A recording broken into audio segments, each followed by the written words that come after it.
नमस्कार प्यारे बच्चों। आज की इस वीडियो में आपके क्लास 12 से ही हम लोग जो है आज पढ़ने जा रहे हैं बहुत ही महत्वपूर्ण हिंदी का चैप्टर 2। प्यारे बच्चों चैप्टर 2 सॉरी माफ करेंगे, यहाँ हम लोग देखेंगे हिंदी से चैप्टर 3 जो कि आपका गद्य खंड का है। ठीक है, आराम से इस चैप्टर को हम लोग देखेंगे सारांश सारांश यानी कि ये वीडियो आपका कंप्लीट वन शॉट होने वाला है।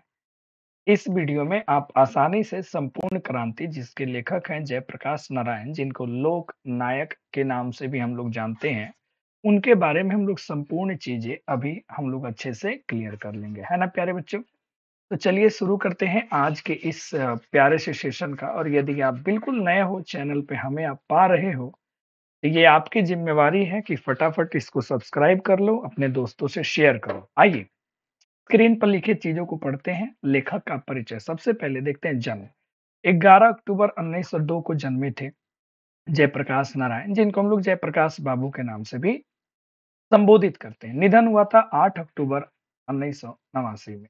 ठीक है, 1979 में इनका हुआ था डेथ, निधन। जन्म स्थान की बात करें, सीताब दियारा गांव है और ये सबको पता है कि ये कहाँ पड़ता है, बिहार में पड़ता है।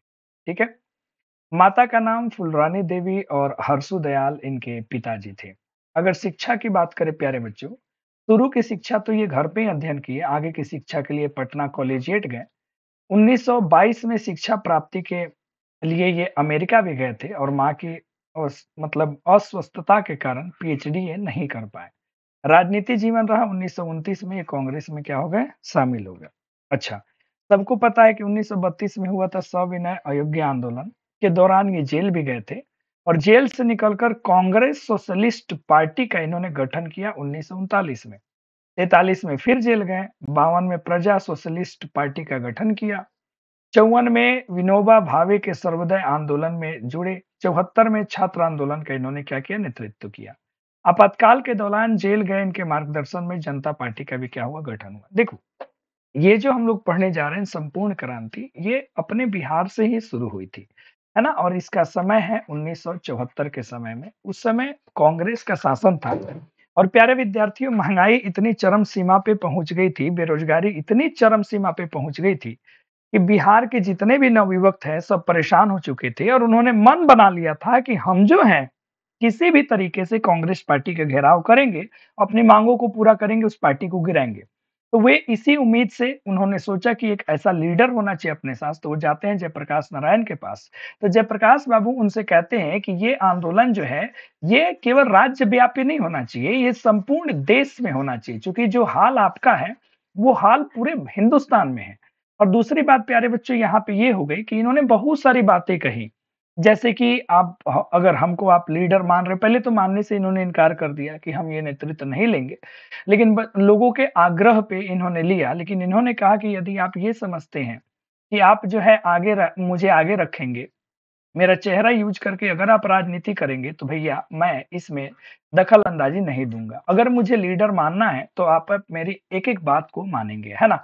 बड़ी ही बलिष्ठ बुद्धि के और बड़ी ही चतुर और स्वतंत्रता सेनानी रह चुके जयप्रकाश नारायण ने इस संपूर्ण क्रांति का इन्होंने क्या किया, तो नेतृत्व किया। अब इसी को लेकर के जब ये पटना में भाषण दिए थे, तो उसी भाषण का एक छंद, एक हिस्सा हमको पढ़ने को मिल रहा है। तो ये चैप्टर अपने आप में या तो आप इसको संभाषण कह लो या फिर आप केवल और केवल भाषण कह सकते हो। कृतियों की बात करें, रिकंस्ट्रक्शन ऑफ इंडियन पॉलिटी, ये इनकी एक रचना है। सम्मान की बात करें तो 65 में समाज से सम्मान के इनको मैग्सेशन सम्मान दिया गया था। 98 में इनको भारत रत्न से भी सम्मानित किया गया था। तो आइए देखते हैं उनके उस यादगार भाषण में। कहा जाता है कि ऐसे भाषण में जो जन सैलाब था, पहले ना कभी देखा गया, ना भविष्य में कभी मानो ऐसा देखा जा सकता है। तो उन्होंने अपने इस संपूर्ण क्रांति के भाषण के दौरान में उन्होंने जो बातें कही, उसी बात को हम लोग वन शॉट में कंप्लीट करेंगे, है ना। प्रस्तुत पाठ में लोकनायक जयप्रकाश नारायण द्वारा दिया गया ऐतिहासिक भाषण का एक क्या है, अंश है। उन्होंने ये भाषण 5 जून 1974 को पटना के गांधी मैदान में दिया था। क्लियर हो गई। संपूर्ण भाषण स्वतंत्र पुस्तिका के रूप में जनमुक्त पटना से प्रकाशित है। भाषण को सुनने के लिए लाखों की संख्या में लोग पूरे देश से आए थे, जिसमें युवा का बोलबाला था। है ना? युवा का क्या था? बोलबाला था। नारायण जी कहते हैं कि अगर दिनकर जी और राम वृक्ष बेनापुर ये 2 बहुत बड़े लेखक हैं, सब नाम जानते हैं। वो तो उनकी कविता भारत के नव-निर्माण के लिए क्रांति का कार्य करती, लेकिन वे आज हमारे बीच नहीं हैं। जयप्रकाश नारायण जी कहते हैं कि ये ज़िम्मेवारी मैंने माँग के नहीं लिया है, मुझे ये ज़िम्मेवारी युवा पीढ़ी द्वारा सौंपी गई है। कहते हैं कि मैं नाम का नेता नहीं बनूँगा, मैं सबकी बात सुनूँगा, लेकिन अंतिम फैसला मेरा होगा। कितनी बड़ी बात इन्होंने कह दी, है ना? ये इन्होंने कहा भाषण में। आइए आगे बढ़ते हैं। वीडियो बड़ी छोटी है, चूँकि हम लोग मुख्य बिंदुओं को ही इसमें लपेटने वाले हैं, उसी पे हम लोग चर्चा करेंगे और एक सारांश टाइप में मैंने भाषण आपके सामने प्रस्तुत किया है। आइए देखते हैं अगला। लेखक ने अपने परिवार की गरीबी के बावजूद अमेरिका में अपने बलबूते पर पढ़ाई की तथा वापस आकर ये कांग्रेस में शामिल हो गए। हालाँकि जब ये अमेरिका में थे ना, उस समय ये समाजवादी थे, है ना? वहाँ कम्युनिस्ट को ज़्यादा इन्होंने पढ़ा, उनको इन्होंने ग्रहण किया। आगे बढ़ते हैं। जयप्रकाश बाबू से मिलने मिलने बहुत सारे नेता आए। सबने एक तरफ उनके लोकतंत्र की शिक्षा दी, तो दूसरी तरफ लोगों के जुलूस को रोका गया। ये कहते हैं कि ऐसे लोगों को शर्म नहीं आती जो एक तरफ लोकतंत्र की बात करते हैं, दूसरी तरफ लोकतंत्र को अपने पैरों तले कुचल देते हैं। ये यहाँ पे सीधे-सीधे बात करते हैं कांग्रेस की।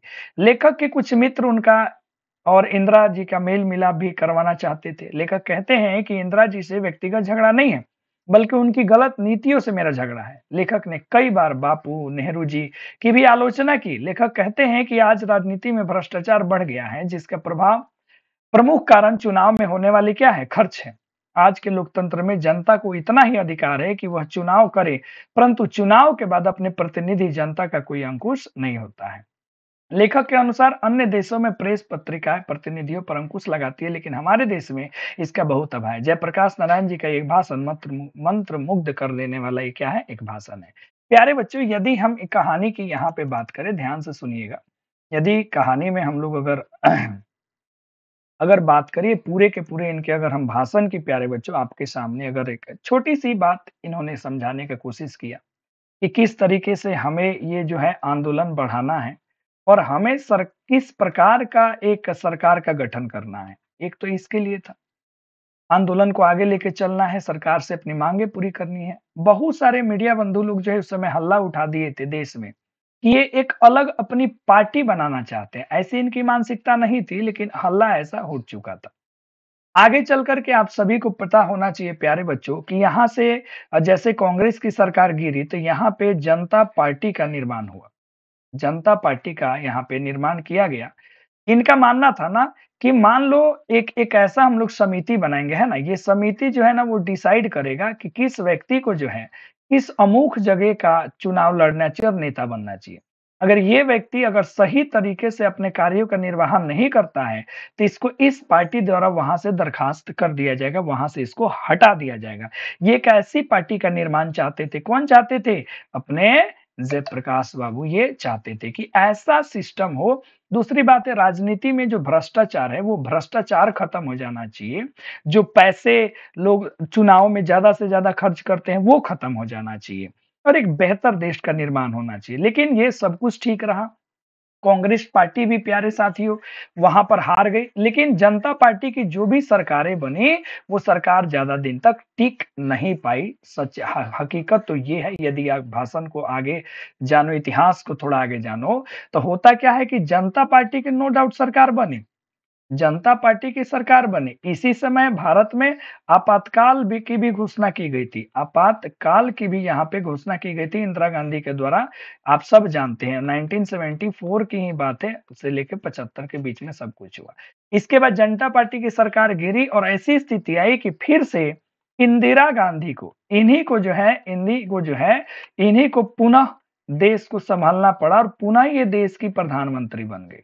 तो सोचो जरा, इतना बड़ा मेहनत जो इन्होंने किया वो असफल रहा। लेकिन एक चीज़ तो क्लियर हो गया कि लोकतंत्र में कभी भी किसी को सत्ता से हटाया जा सकता है। ये वीडियो कैसी लगी कमेंट करके ज़रूर बताना। फिर मिलते हैं अगली वीडियो में, तब तक के लिए धन्यवाद।